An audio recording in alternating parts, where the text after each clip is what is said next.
Audio Jungle.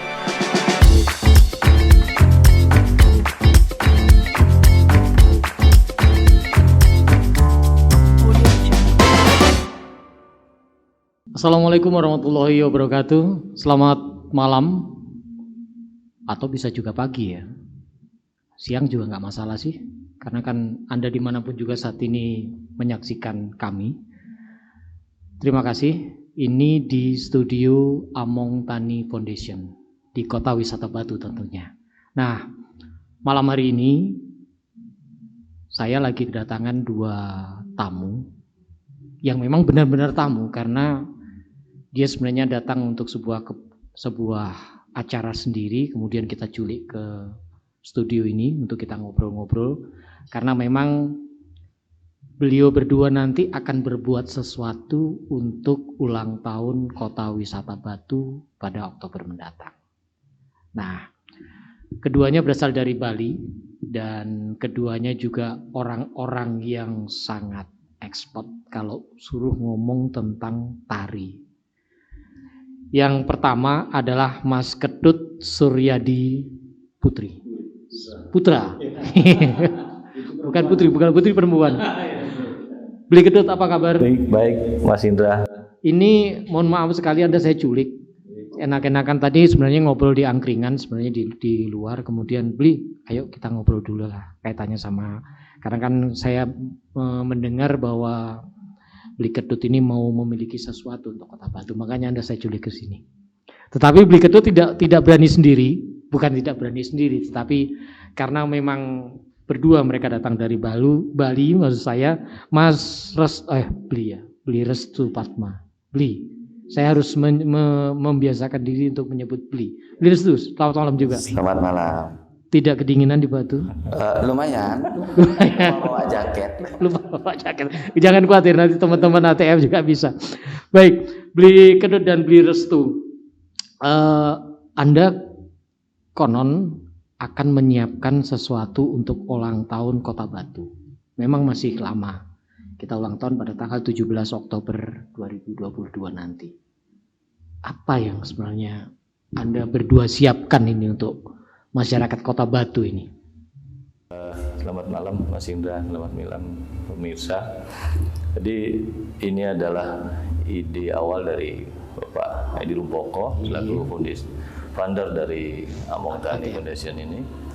Jadi menginginkan sebuah pagelaran yang notabene bisa memberikan sebuah pemahaman atau pengetahuan tentang sejarah Kota Batu secara utuh, secara utuh dalam bentuk sebuah seni budaya, seni tari yang bercerita didampingi dengan dengan sebuah tari-tarian yang khas dari Kota Batu dan dilengkapi dengan seni tari dari Bali. Itu awalnya kita, dan kemudian dari Bapak Edi menginginkan yang lagi viral, lagi tren ini, bulan seniman muda dari Bali sedang tampil di Indonesia Got Talent, yaitu Naluri Manca. Nah, ini yang kita akan kolaborasikan. Jadi dengan seni tari yang notabene adalah dalam bentuk kontemporer, ini akan lebih gampang diterima oleh generasi sekarang dibanding seni tari dari segi klasik. Nah, dengan kontemporer tanpa meninggalkan substansi daripada seni tradisi tersebut dalam bentuk seni tari kontemporer. Jadi kan ada pakem-pakem yang tidak boleh ditinggalkan daripada sebenarnya. Ya, Beli Restu, kalau kita ngomong soal tari itu nanti yang akan disajikan kira-kira bentuknya sendera tari kah? Kemudian ada fragmen tari kah? Atau drama tari kah? Atau bagaimana bentuknya? Terima kasih sebelumnya, kita sudah diundang di sini dari Dan mohon maaf suguhannya hanya wedang. Ini sangat luar biasa sekali. Sangat luar biasa. Dan konon karena katanya di Bali juga ada wedang ini ya, namanya wedang WW. Dan ternyata WW itu adalah singkatan dari wedang uwu. Dan ini adalah salah satu produknya angkringan di Among Tani Foundation. Wah, keren. Gimana? Kalau kita bicara masalah tari, ini kan dari dasar awal seperti dibilang Pak Ketut tadi. Jadi kita mengimplementasikan seni pertunjukan berupa bentuk fragmentari. Jadi dari sastra itu sendiri kita kemas karena anak-anak sekarang kita perlu beri tentang pemahaman sastra ataupun sejarah dengan cara yang di era sekarang. Iya. Agar bisa diterima mereka. Agar bisa diterima oleh mereka dan mudah dikonsumsi juga. Gitu. Jadi dari sastra, sejarah, kemudian seni pertunjukan, ada budaya dan ada pun edukasi. Itu salah satu pertunjukan yang akan ditampilkan nanti. Nah, tadi kita sudah bertemu, jadi berkolaborasi dengan seniman yang ada di sini juga di Batu. Jadi sangat luar biasa sekali. Saya sangat sebagai seniman yang di Bali itu dapat pengalaman yang luar biasa sekali dari perbincangan tadi. Gitu. Dari perbincangan tadi ternyata di sini pun senimannya luar biasa sekali. Iya.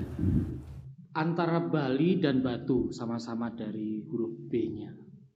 Apakah memang ada yang bisa dikolaborasikan antara kesenian khas di Bali dan kesenian khas yang ada di Kota Batu sendiri? Beli Kedut. Kita tidak boleh meninggalkan jas merah, jangan lupakan sejarah. Jadi sastra di Nusantara atau di Indonesia ini berasal dari Jawa. Nah, Bali lah yang menyelamatkan.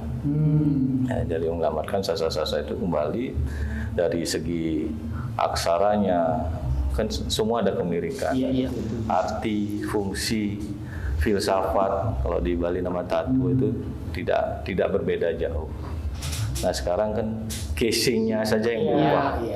Mungkin itu dari busananya kadang-kadang. Padahal kalau dicari semua alurnya sama. Cuman lebih dulu di daerah Jawa, Bali. Nah ini yang kekurangan yang ada di Jawa ini bukan berarti di sini lemah, tetapi terlupakan. Nah Bali inilah yang melengkapi daripada apa yang ada di Batu ini. Jadi seperti tadi bilang Menteri Restu bahwa seniman di Batu ini potensial sekali. Nah sekarang kan kemasannya seperti apa supaya lebih menarik lagi gitu. Sebenarnya sama semua sih. Jadi style seniman masing-masing kan berbeda, membawa style beda-beda. Nah sekarang dengan kolaborasi ini kan lebih istilahnya lebih bagus kelihatan dengan adanya kolaborasi seperti ini. Kalau tadi kita ngomong soal jas merah, jangan melupakan sejarah. Nah dalam kacamata Beli Kedut kira-kira sebenarnya bagaimana sih sebenarnya sejarah Kota Batu ini yang bisa kita masukkan nanti dalam kolaborasi di tari yang akan disajikan nantinya itu? Jadi Batu ini memang sejarah sangat panjang sekali. Jadi di abad ke-9 sebenarnya sudah mengalami sejarah, yaitu proses Kerajaan Medang, yaitu Medang Kamulan ini. Kebetulan ini di daerah Jawa Tengah, di bawah Gunung Sinduro, di bawah Gunung Dieng dengan lagi satu Sumbing. Jadi waktu itu Empu Sindok, ya, beliau sudah berpikir bahwa kalau gunung ini meletus, kemana ini rakyat kita ini bawa. Nah, sekarang peninggalan namanya Situs Liangan, masih ada di daerah Temanggung atau daerah sekitar di situ. Sebelum terjadi gunung ini sudah menyiapkan untuk kehidupan masyarakat rakyatnya ini dipindahkan ke daerah Kota Batu. Nah, kemudian masyarakat asli di Malang pada umumnya adalah Kanjuruan itu sangat welcome menerima masyarakat Mataram kuno ini ke ini. Nah, perjalanan waktu yang kita akan pentaskan nanti dengan seniman inilah perjalanan waktu masalah Batu Minto itu. Jadi tidak terlalu panjang karena banyak versi-versi sejarah yang tentang kota Batu, ada Mbah Batu segala. Nah, kita membuat pagelaran ini ada dasarnya, itu sebuah lontar sastra yang kebetulan ada teman kita di perpustakaan Leiden itu yang memberikan dasar. Nah, dasar inilah kita pakai menyampaikan ke masyarakat terutama generasi muda, anak cucu kita bahwa seperti ini sejarah Batu walaupun penyampaian dalam bentuk seni, drama dan tari ini. Iya. Nah, yang menarik Beli Restu, kalau kita ngomong soal sejarah ya kan kaitannya juga dengan ABG lah saat ini. Apalagi kita ini memiliki bonus demografi yang sangat dahsyat. Ketika usia muda itu jauh lebih tinggi daripada usia lainnya gitu. Nah, itu adalah bonus demokrasi yang justru kadangkala seringkali melupakan sejarah. Termasuk juga kalau dikasih tari tradisional wis ngeluh mungkin. Bahasa orang Jawanya ngeluh wis gak gelem tonton lah. Lalu nanti yang Anda tampilkan agar bisa ditangkap paling juga diterima oleh generasi mudanya Kota Batu, sekaligus juga agar mereka tahu iki lho sakjane kesenian Batu. Lah dikolaborasikan dengan Bali ku keren sekali. Gimana Bi? Dari dasar dulu orang berkesenian, termasuk tertua-tua kita itu berkesenian itu tidak lepas dari yang namanya sastra. Apapun bentuknya tarian itu dibuat pasti tidak terlepas dari namanya sastra dan ritual. Nah, jadi kalau kita menitik beratkan kepada tradisi saja, mungkin ini akan kita ketinggalan. Tapi kalau kita hanya mengambil ini saja, tradisi kita hilang. Tapi pada saat bagaimana tradisi pakem yang ada, tanpa juga kita membuka diri, gitu, tidak menutup diri untuk kesenian yang baru kita tampilkan, tapi tidak meninggalkan tradisi. Karena apa? Banyak orang lupa bahwa setelah dia tahu tentang modern, justru dasar awal dari modern ini adalah tradisi. Seperti saya selalu terapkan kepada anak-anak di sanggar saya sendiri ataupun dimanapun saya mengajar, selalu harus saya tekankan pada tradisi. Karena apa? Kalau tradisi tidak kuat, dia akan kambang ataupun mau arahnya kemana, dia nggak jelas. Karena ada, kalau kita bilang kontemporer itu adalah sifat seni sementara. Itu bisa sekarang kita menari itu sudah kontemporer. Pulpen pun ataupun gelas pun kita bisa buat tarian. Karena sifat sebentar, dalam waktu 5 menit kita sudah bisa menarikan. Tapi pada saat mereka tidak kuat dengan tradisi, apa yang dia pikirkan tentang gelas ini? Nah, jadi kita mengkolaborasikan tentang ini karena seni itu mulai bergeser dari awal dasar cetusan itu dari tato atau sastra yang ada. Jadi kenapa saya bilang seperti itu? Dulu seni ini dibuat untuk menyatukan sebagai sebuah tuntunan, tetapi sekarang hanya sebuah tontonan semata. Sudah seperti trendy. Sekarang lagi viral ini, terus setelah itu hilang. Tapi kenapa tradisi-tradisi kita yang masih dulu yang katanya kuno, tetapi masih ada luhung sampai sekarang? Kenapa? Budaya, ritual itu tidak bisa terlepas. Contoh cerita Calon Arang, itu ceritanya di mana? Kan dari Jawa itu sendiri. Kenapa bisa sampai sekarang masih utuh di Bali?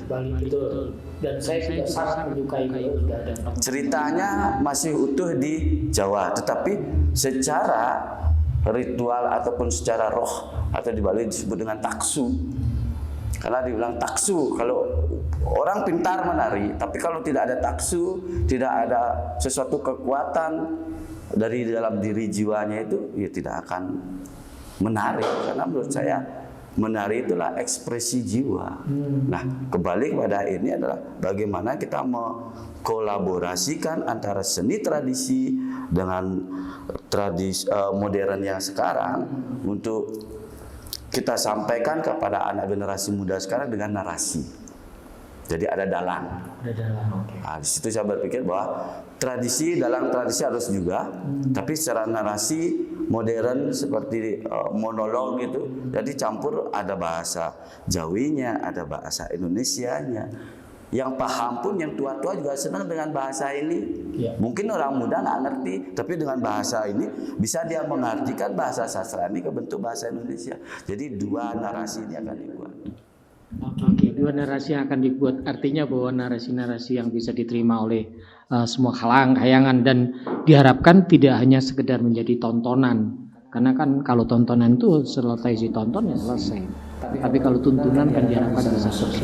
Jadi dia sebagai penonton pulang itu dapat sesuatu. Baik, kalau menurut pandangan Bliketbud, bagaimana sih sebenarnya seniman-seniman dari Kota Batu ini? Kaitannya juga bagaimana tentang generasi muda dalam menangkap sebuah seni yang ada di Kota Batu? Saya katakan tadi, setelah kita diskusi dengan beberapa seniman Kota Batu, sangat potensial sekali sebenarnya. Mungkin kemungkinan gaya mengemas ini perlu apa istilahnya, ada yang melengkapi. Ya. Kadang-kadang kita sendiri pun menurut diri kita sudah bagus, tapi orang dari luar menilai kita kurang ini. Dengan campur tangan orang luar dalam hal seni budaya ini kan lebih bagus lagi gitu. Jadi sangat potensial sekali. Sudah sedikit kita menyampaikan, sudah nangkap. Oh, ini akan begini, nantinya akan begini. Nah, besok kita akan detailkan lagi bagaimana alur cerita, mungkin kayak seperti sinetron. Episode pertama, tari ini yang dimunculkan. Episode kedua, tari ini yang dimunculkan. Jadi nyambung antara gerak seni dengan gerak suara yang disampaikan oleh si narasi atau dalam hal ini dalang. Jadi akan nyambung. Jadi penonton baik generasi tua, generasi muda akan gampang sekali menangkapnya. Walaupun ada bahasa Kawi sedikit, ada bahasa Jawanya, Jawa kuno dan Jawa yang sekarang model sekarang, bahasa pergaulan dengan bahasa Indonesia. Jadi kita ingin menyampaikan seperti itu untuk penonton nantinya gitu. Nah, dalam hal ini kami dari Bali ingin melengkapi saja. Jadi yang lebih dominan adalah seniman yang di Batu. Seniman yang di Batu. Spesifik lebih kita ngomong, mungkin saya ingin tahu gambaran secara spesifik nanti akan model bagaimana dari fragmentari yang akan disuguhkan nanti, kolaborasinya nanti iki lho, seperti ini dari Batu, kemudian dari Bali, kombinasi antara keduanya. Model gimana? Butuh waktu lama. Kalau kita bicara masalah waktu sih sebenarnya proses ya, memang proses, tergantung dari konsep itu sendiri, karena dari sebelum kita kesini pun sudah ada dasar sastra. Jadi saya berpikir harus buat konsep seperti apa. Seperti yang saya bilang tadi adalah bagaimana caranya generasi tua, si muda dan sekarang anak sekarang itu mengerti seperti itu. Nah, jadi di situ ada cerita dari sejarah itu sendiri. Mungkin seperti bilang tadi, apakah ini kebenarannya? Ya, ini kebenaran. Karena versinya banyak sekali, tetapi secara ini kita sepakat sebagai seni pertunjukan yang kita kemas secara tradisi dan modern campuran ini. Jadi di situ ada sebuah watu itu batu sima adalah tempat yang disakralkan, yang disucikan. Jadi ini mengambil tentang prasasti Sanguran tadi itu, mengulas itu. Sebelum bernama Sanguran itu kan punden itu disebut dengan watu sima. Jadi siapapun yang menggeser watu ini gitu, atau apalagi menguasai sebuah desa ini karena sudah dibebaskan dari pajak dan pertikan itu, karena sima itu adalah tempat yang sangat disakralkan. Jadi ada sebuah bisama, atau yang lebih keren disebut sekarang kutukan. Kalau kutukan itu terlalu ekstrim sekali kayaknya. Dan Jadi kita ada apa sih namanya, teguran lah. Oke. Gitu. Siapa yang berani seperti ini, jadi sampai itu pun terjadi wabah penyakit dan sebagainya. Jadi kita kaitkan dengan, bukan mengkaitkan, yang terjadi fenomena sekarang adalah COVID-19 ya, akan masuk sana gitu ya. Itu. Jadi jadi nyambung juga gitu. Termasuk tadi saya sempat ke Giri Arjuna. Jadi saya membaca, Arjuna itu adalah asal dari Arjuna. Jadi Ar itu adalah sebuah air, Jun adalah tempat. Tempatnya air di sana adalah simbol kesuburan. Jadi awal dari kerakyatan itu adalah desa yang subur, kita buat tarian biar ngena dari sebuah desa itu, karena berkesenian itu tidak boleh sembarangan juga, karena ini yang kita dari seni gerak, seni sastra itu kita tuangkan ke gerak tari dengan musiknya, olah tubuh dari itu, olah rasa dari penari itu akan menyampaikan nanti dengan diiringi dengan musiknya, bagaimana orang bekerja, kehidupan dulu, kemakmuran dulu sampai ada sebuah bencana karena kutukan ini. Nah, di sini seperti kita makanya grup namanya Nama itu adalah berasal dari naluri manca. Naluri manca itu adalah salah satu didikan kami di Sanggar. Itu dia memang diajar dari kecil, dari dia merdeka itu di Sanggar itu ada disebut dengan Sanggar Warini. Jadi kita berkolaborasi dengan, kita memiliki yayasan sekarang. Jadi kita bergerak juga di bidang pinandita, ada kepemangkuan, seni dan budaya, karena itu tidak terlepas dari kegiatan-kegiatan itu. Ya. Jadi inilah yang nanti kita munculkan, karena ini lagi tren. Naluri manca ini lagi tren yang tadi. Nah, kita sekarang dia sebagai gesta, tapi kita masukkan ke dalam fragmen tari ini, menjadi satu kesatuan. Jadi ini yang membuatkan virus yang termasuk sekarang COVID-19. Kita dengan seni tari ini ya kita masukkan. Kan lagi tren nih. Mungkin orang akan melihat salah satu itu nilai plus lah. Nilai plus seperti itu. Nah, kemudian kita sikan barong, nanti kita padukan dengan seni budaya yang ada di sini. Ya harus kita menonton nantinya. Semoga dengan pemikiran konsep-konsep itu pertunjukan itu menjadi spektakuler. Siap. Dan ATF harus bisa menyiarkan langsung ketika waktu itu. Beli Gedut, kalau kita ngomong soal tari, itu pasti tidak lepas dari falsafah yang ada di sana. Kemudian dari istilahnya kalau orang Jawa ngomong tetengeri sebuah tari itu sangat gede sekali gitu. Nah, bagaimana Anda bisa menangkap falsafahnya Wong Batu untuk dikolaborasikan dalam sebuah tari agar muncul ruh tari itu sendiri, jadi tidak hanya sekedar tontonan tapi juga bisa menjadi tuntunan.